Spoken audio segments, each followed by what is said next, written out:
Libraries across the country are facing federal funding cuts. And the Genesee District Library is just one of many that will have its plans affected.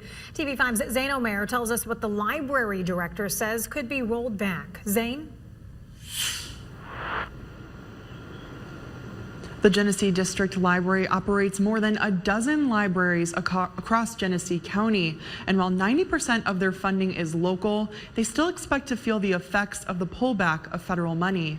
The Institute of Museum and Library Services was a federal agency created in 1996 by the 104th Congress. That particular Congress was a Republican-controlled Congress in the House and a Republican-controlled Congress in the Senate. It's just a bit disappointing that the support for those types of programs and the acknowledgement of the importance of those programs is starting to wane. David Conklin is the director for the Genesee District Library. He says the library system has received about $64,000 in federal grants over the past 7 to 8 years, but now they're in jeopardy of losing that money due to an executive order to eliminate the Institute of Museum and Library Services. Kits on Alzheimer's, program kits for coding for kids, early literacy kits, podcasting booth kits. So a lot of really neat ideas from staff that they had, and we were able to get funding for those ideas and try them out in the libraries.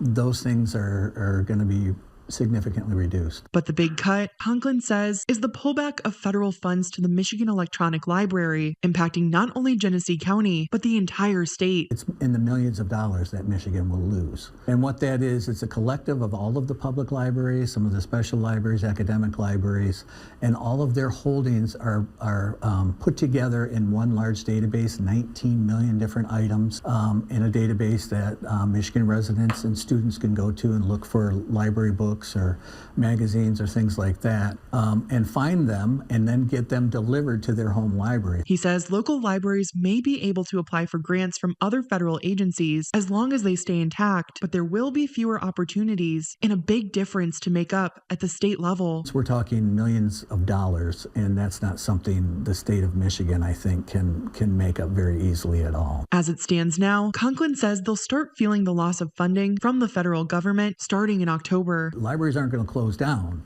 but our ability to collaborate with each other and the ability and the convenience for our students in the state of Michigan, that's going to be diminished significantly.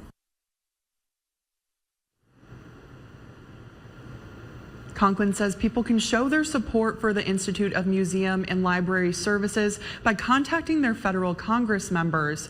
Michigan is one of 14 states suing to challenge the pullback of federal funding.